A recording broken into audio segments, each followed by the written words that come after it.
Okay, some of our folks are going to be heading out soon. So what we're going to do is our ceremony today. I want to thank everybody for being here, for flying here, for driving here, for levitating here, however you got here. What we're going to do for a few minutes is share the spirit with Richard, who's in the room with us right now. And we're going to do a traditional ceremony of passing the feather for anybody that wants to come up and share their favorite Richard story. Anything about anything funny you had, anything meaningful, any way that Richard touched your life in some way. We're going to record this so that people that can't be here can be with us through video. We will post it and share it electronically so people in Hawaii that Richard really was close to, and people that couldn't get here can also participate in the moment. And mainly it's here for Richard's family, for Pam and Max, to share this moment with all of us today. So thank you for being here. It's really a wonderful moment to share. It's sad, but it's also very joyous, and that's what Richard would want us to do. So what I'll do is just light the 2 candles. And this is a Prometheus for me. It's the gift of fire. It's passing things on. And that's what Richard did most of all, was through radio and music. He passed the spirit on, traveling the spaceways. And these candles to me represent that gift. That fire is not diminished when it's shared. It's one of the few things in the universe that is not diminished by being shared. So I have a feather up in the front, and I'll just light the candles. And get out of the way of this thing, and we'll let people just come up and share any thoughts. Nobody has to, but I want to give a chance. A few of you laughed and said you had some good ones. And I guess I'll just start out by sharing my story. I was really honored to get to know Richard through radio. I helped him get started at WHUS with the Cosmic Corner. I got to go to Africa with Richard and get one of the first educational community radio stations in West Africa authorized. In Senegal. We trained Senegalese that came to visit Yukon, and it was a real honor to go to a Muslim culture and see how radio was a powerful unifying force. And it was all about the music for Richard, and we all know that. So my gift that he gave me was to find new ways to make radio work, new ways for people to use this incredible, invisible energy to unite and rise above our differences and our challenges. So Richard, you're traveling the spaceways. We send our love to you with Sonny and the gang. And I said my piece. Who would like to come up here and pass the feather and try not to set it on fire? Pam's worried about human combustion here. Yes. So thank you very much for sharing the spirit. It's great to see you today. And we'll just pass the feather one at a time. Okay. Okay, I don't like to speak publicly, but I felt for Richard I had to get up. I first met Richard, I'm driving in the car, and this guy's interviewing Dan Hicks, and he says he's got a new CD to give away. I call him up on WHUS, and he sends me the CD a few days later. And then in a couple of years, I get the courage to try to have my own radio show. And I go through the training, and they assign you a mentor. I go in the first day of mentorship, and it's a sports show. It's like 3 guys talking about sports for 2 hours. I didn't understand how to play a CD. I wanted to do a music show. So that show ends, and in walks Richard. And I said to him, Richard, I didn't know his name. I said, listen, I was assigned to these guys to mentor me, but they didn't play any music. He said, all right, if I hang out with you and kind of watch your show. And he's eating a muffin. And he goes, it's okay, but I'm an herbalist. Are you an herbalist? And I'm like, is he selling Herbalife? What is he talking about? And I said, yeah, sure, of course. It was the beginning of a beautiful relationship. Most of you who know me, I met through Richard. So I will be ever grateful for his friendship. And that's all I got to say to you, Richard. I'm sure he's with Sharon Jones right now. So would anybody else like to speak?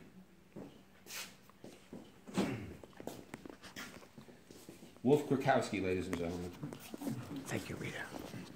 I was introduced to Richard by our friend B.B. Bloom at an Ola Tunji Memorial concert.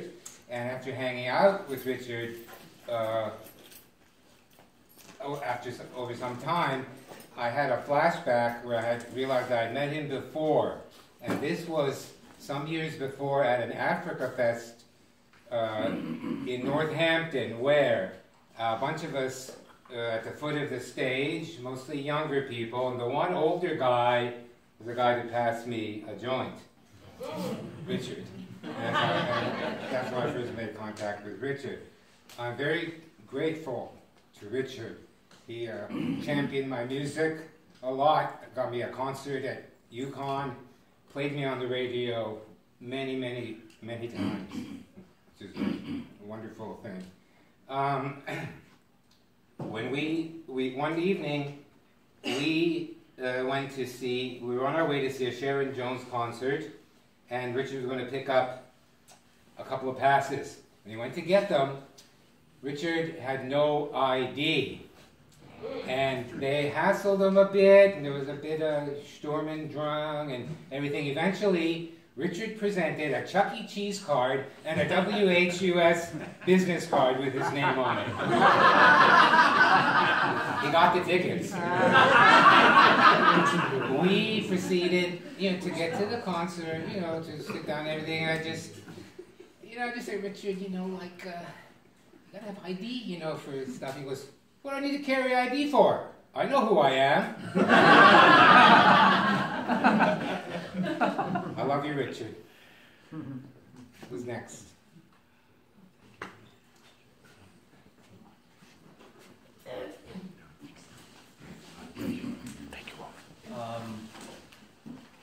I am so incredibly humbled to be in the room with you people today. Richard was the greatest teacher that I've ever had in my life. He gave me so much of himself, taught me so much about myself, and to be with you folks that were touched by him and probably could say the same thing as me, that he was one of the best friends that I ever had. He was one of the most generous people that I've ever known. He was one of the smartest, funniest, most enlightened human beings that I've ever had the blessing to come across. If you can make that impact on one person in your lifetime, I would personally feel as though I had succeeded on this planet. But Richard did that for all of us to the same depth. And that's the biggest lesson that I learned from him, and I think that that's the biggest thing that we will probably all take away from knowing him, is to carry that forward and try and be that kind of human being, and that kind of support that he was for all of us, to all of the people in our lives. And I'm happy to be here with you. It means an awful lot to me to be able to share this. And Richard, I know you know this. I love you very much, and I love all of you. So thank you. What's your name? I'm Chris Freddy. Chris. Sorry. Very nice. That's the other thing. I assume we all know each other. Thank you. Hello, I'm George Alexander, a friend of Richard's, and he was a friend of mine, no doubt. One thing about Richard is that he could smoke your head off. We're all connected that way, and no jive about it. We all liked what Richard had, and he was the best at what he did. And we're friends for a long time, hung out forever, played cards forever. The man couldn't drive worth a lick, that's for sure. Never trust him on the road. So we're safe now, most of us. But also, Richard got to live the life that he wanted. He got to Hawaii, which he always wanted to do. He always wanted to live there. He got there. He always wanted to move there. But he had something else he had to do first. And that was take care of Max. Where's Max? He said he's not leaving until Max is 18 years old and can take care of himself. So 18 came, Richard left. And it's a good thing, because he got to live the way he wanted to. And where did he wind up? In the eye of the smoke, of all places. Because that's where Richard was. He was the eye of the smoke. He met my mother. My mother actually brought my mother up there. We went to his house. I said, Ma, you got to meet Uncle Richard. She says, Uncle Richard? She said, oh, so she went there, we did what we do. My mother's sitting around going, oh, what's going on?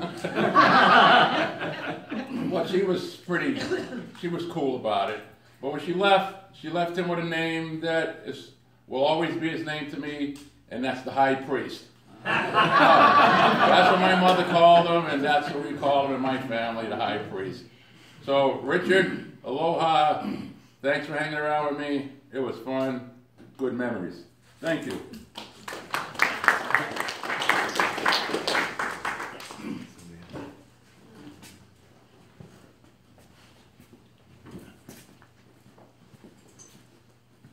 Hi, my name is Greg French, and I'm going to talk on a few subjects, but I'll make it short. One, I'm a full-time antiques photo dealer. In 1981, Richard turned me on to old photos, and my slant is social history. He showed me one of these barefoot kids with a farmer, and it was just so real to me. I've been hooked ever since, and he started me on that path. When he came up one time, we used to play a lot of ping pong. He came up one night, and he was snowed in. We had so many, we used to play 4 out of 7, just like the World Series, Baseball World Series. We had so many Game 7s that were tied at the end that night. It was unbelievable. It would be 1919, then it would be 2020, 21, and it was remarkable. The other thing I wanted to say is that I saw Richard he was so generous. I saw him take groups of 8, 9 out to sushi. You know, he was just really incredibly generous that way.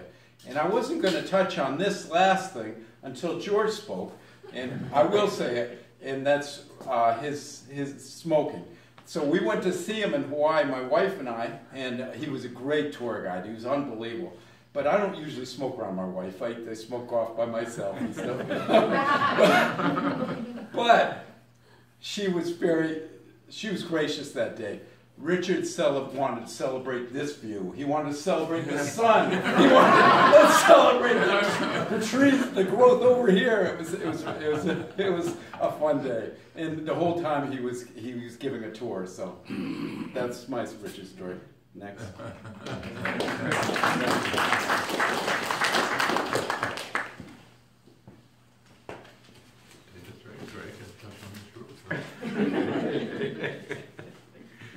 Hi, I'm Ed Edelman. Don't worry about this. I would talk more if I didn't have it. So I met Richard in the early 70s at UConn. He was a year above me, and in those days, you know, we would go home for summer, and we lived. Our homes were within a couple of miles of each other, and we spent a lot of time in the New Haven area every night, and we had shared interests in movies, music, and marijuana.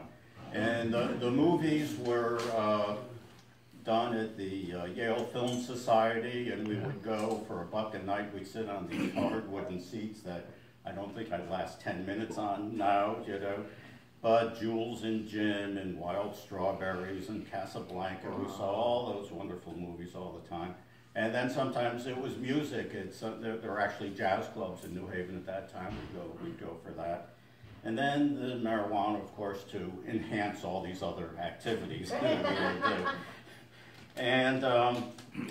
And we all had, like I said, we had the interests, but with Richard, I know it became passion. And with me, I sort of drifted, or it was still an interest, but other interests developed, families, careers, things like that. But Richard used his passion, I think, to positively influence others in many ways. And, you know, some of the stories we've heard, and I'm sure we'll continue to hear, you know, he shared his knowledge, and he brought joy and pleasure to so many people that way. And I would agree with this gentleman who said that that's kind of the definition of living a good life. And then I was thinking of Richard recently during the World Series with his beloved LA Dodgers. And it reminded me of a funny softball story we had, because we played together on the Leonard's Mackeys team back in Willimantic back in the mid-'70s. And in this instance, he got a hit, And then the next batter got a hit to the outfield, which was bobbled, so he went to second, and he was stretching it into third.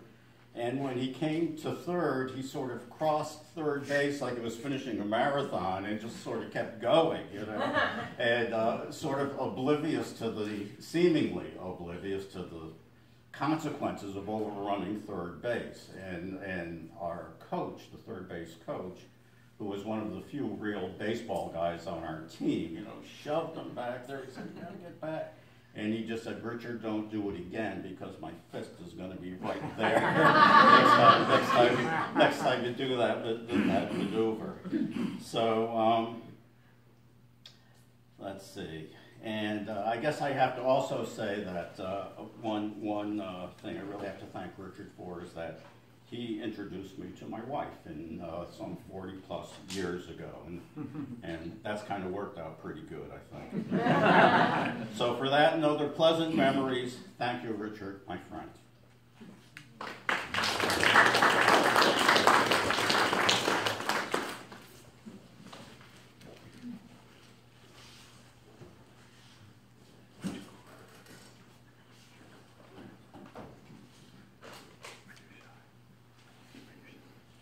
I'm Frank Cornell, and I had the pleasure of serving with Richard at WHUS for a few years.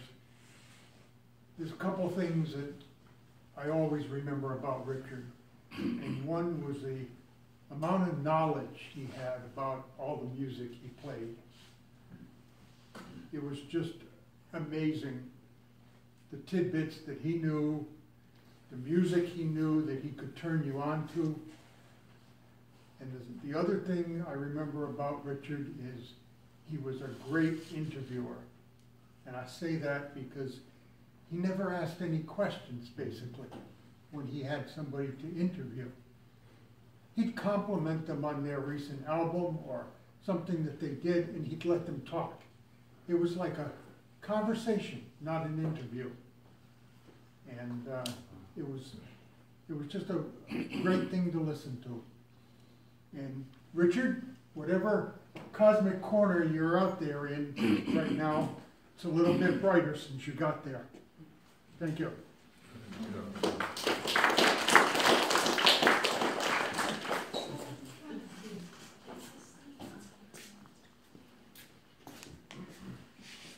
I'm Bruce Lippincott. I've known Richard for more decades than I want to count. And I just want to describe a couple of events that happened under his watch that I thought were rather amazing. First off, I never knew what Sun Ra meant until one day Richard said, "Sun Ra is the best band in the world." And I said, "In the world? Come on." So he played me a couple records and I didn't like it one bit. So we went to a concert. He drove us all the way down to some far out place in New York City, way out in the boondocks of New York City or something. Sun Ra was playing on the third floor of this little club on the third floor. We go in the elevator, me and Richard and possibly Rebecca, I forget now. The elevator door opens and there's Sun Ra, all by himself, in this dinky little elevator, hardly this big. And we're all going upstairs, so we climb in. And Richard says, "Sun Ra," and he walks over and he puts his hand on Sun Ra's shoulder. I'm going, oh my God. Sun Ra put his hand on Richard's shoulder. And then the door opened and we got out at the club. So it still was hours before they played. And Richard's girlfriend at the time wasn't feeling well, so she went down to the car in the middle of New York City somewhere and was sleeping in the car. And Richard got a little worried. I said, "I'll go down and check on her for you." Went down the elevator, went out on the street. I looked down, there was no cars driving anywhere. The roads were empty. And I go over to Richard's old Volvo, and I look in, and there's Karuna sound asleep, safe as ever. There was nobody around. And I'm standing there looking around deciding, well, I guess I'll go back up, and I thought I heard something. I heard this little teeny noise. It was sort of misty that night too, so it was very eerie. I heard something, but I couldn't see anything. And like I said, there was nobody on the street, no pedestrians, nobody. And all of a sudden, I see this little teeny shape way off down the sidewalk, and the noise is getting louder and louder and louder. Finally, this guy shows up, and he says he's the medicine man of rhythm. And he had this great big leather sack, like that big. And every time he moved, it jingled and bells rang and it dinged and all these different things. And he went and went up the elevator. And I said, what? So he actually played with Sun Ra for a few shows, not very long. When he got upstairs, he opened up his bag and he covered like this much of a floor with bells and ding-dings and 1,000 different percussion instruments. Anyway, when I heard Sun Ra play, that was my very first time, I liked him immediately. Immediately, and I couldn't figure out why I didn't like him on the record until I saw them. After that, I kind of agree with Richard. He's the best band in the world. Another time, Richard wanted to go see Leonard Cohen in Boston, and nobody would go with him, so he talked me into it. I said, I don't like Leonard Cohen that much, but I'll go with you. What the heck? So he found out, knew where it was going to be, and he amazingly got a parking space right in front of the place. That happens to Richard millions of times. But this time it didn't work because they had moved the venue a mile away. So Richard says, it's a nice night, let's walk. And me and Richard hiked a mile or more at top speed to get to the Leonard Cohen concert. We go in the door, he's already playing. But I think it was probably maybe the first tune. We sit down at this table. It's a stinky little place. There's a dining place. You know, all the tables are to eat. So evidently they didn't like Leonard Cohen that much to put him in that little place. And I looked over, and there was Leonard Cohen and his entire entourage in black. Black shirt, black shoes, black pants, black tie, and white face. He had this white zombie makeup. Every one of them had this zombie makeup. And when they play, they're playing away, and they're so deadpan straight that it blew me away. I said, this is nothing like Sun Ra. I'm not going to like this. In 2 minutes or less, the power of Leonard Cohen just took over, and I said, my God, what an incredible talent. And it was funny, later on, he didn't play like that, but back then, they were as stiff as a board. And in the middle of the show, the spotlight came on the stage, and this woman singer came out in a white gown, and it just blew all the black away, and and she was just incredible, incredible. So I owe Richard a ton of thank yous for many different things, but for taking me to that first Sun Ra concert, it's priceless. And thank you, Richard. We'll see you again, I'm sure. Beautiful.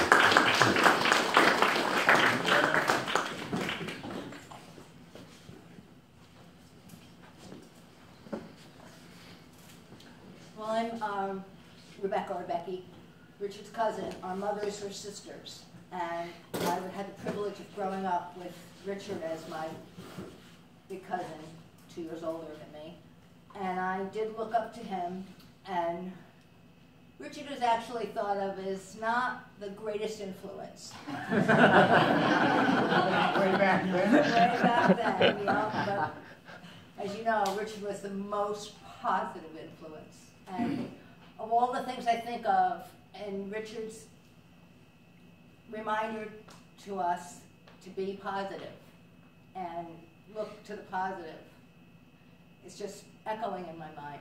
So all the memories, all the years, and all the wonderful things that he opened us up to can't even be spoken of, but gratitude and appreciation in a positive world.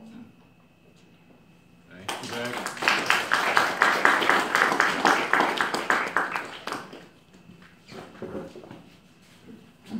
So I'm Jean-Marie, longtime friend of Richard's. I used to have a health store in stores. And when I met Richard, when I really met him and got to know Richard, it was a time in my life where the only way that I could get through the day was planning how I was going to end my life at the end of the day. The only way I could get through the hour or the day. And Richard slowly but surely worked his magic on me. At the time, I really thought the only thing that existed was the physical world and things that you could prove through science. And slowly but surely, and I was very much in my head, and slowly but surely Richard taught me to get connected with my heart. And when I got connected with my heart, I started to remember my life purpose.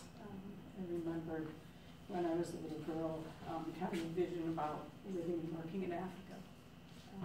When I was 7, I had this vision, and I actually packed my bags and told my parents I was moving to Africa. And they, they thought I was just playing a game, and they didn't think I was serious, but I was. I packed my bags, and I actually went down to the bus station, asked for a bus to get to Africa. And he said, "Hey, honey, you got to take a boat. You want to get to Africa." And so, the vision just stayed in the back of my mind, but never really came to the forefront. But meeting Richard and getting reconnected with my heart and my life purpose, I actually ended up moving to Africa. I lived in Africa for 15 years. Wow. And I'm still working I'm back in the States, but I'm still working in Africa. I was also really happy to see, so Richard taught me to live the dream, and I was really happy to see that he also lived his dream and eventually moved to Hawaii and was able to enjoy so much of that beautiful place. And I actually went to Hawaii with him at one point, was there for about 3 weeks and saw what he saw through Richard's eyes, and really happy he was able to do that in his life. Thank you.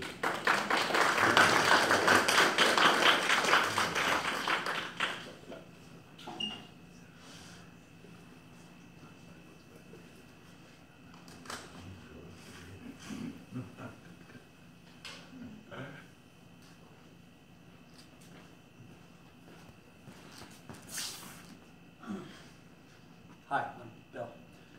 Hey, Bill. Howdy. First off, I apologize because I'm very bad at speaking in a serious tone, so I'll be making a lot of jokes. Just heads up. And I don't have these amazing stories with Richard that everyone else seems to. And I can tell I've already missed out on that, just in general. But what I do have is, when I was first, I think it was about sophomore year, I don't know. Doesn't matter. I was just starting to get into basically the kind of music he liked. And, I mean, sure, classic rock, whatever, but I stuck to the most mainstream of the 70s. Wow, that sounds weird.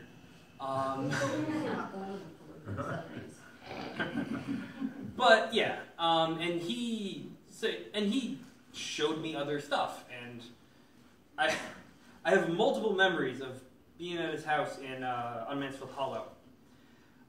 Go there, I lived actually right down the road for a time from there, not here. And just burning way too many CDs to my laptop. A really alarming number of CDs. Maybe that's why I need a new hard drive. Anyway, and it was, again, like, I remember walking in just the first time, and there were just rows upon rows of CDs, and he was like, "Yeah, if you ever want to come down, just show up, burn whatever want and, do that. And of course, he spawned Max, my brother, so not an actual brother, but I mean basically, let's be honest here. So thankful for that. So yeah.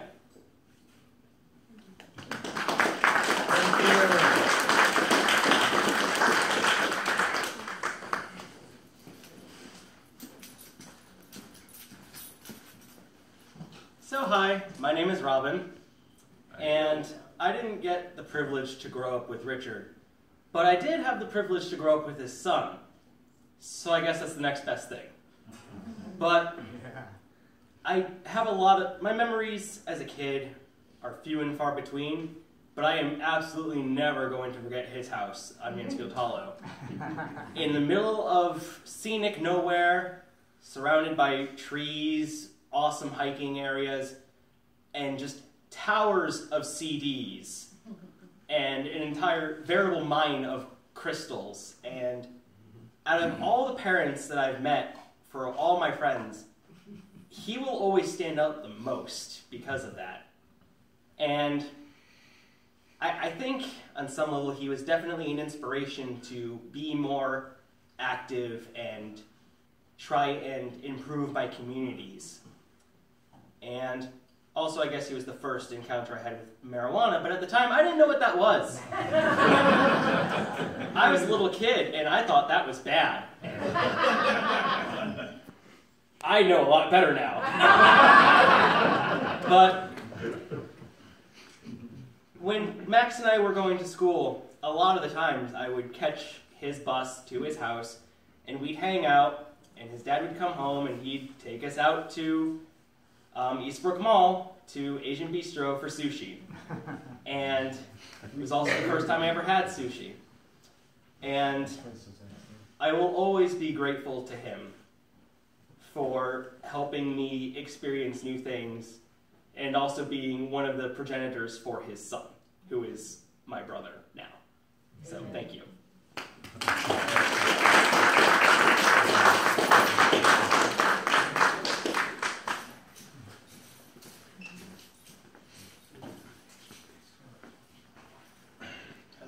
I'm Mike.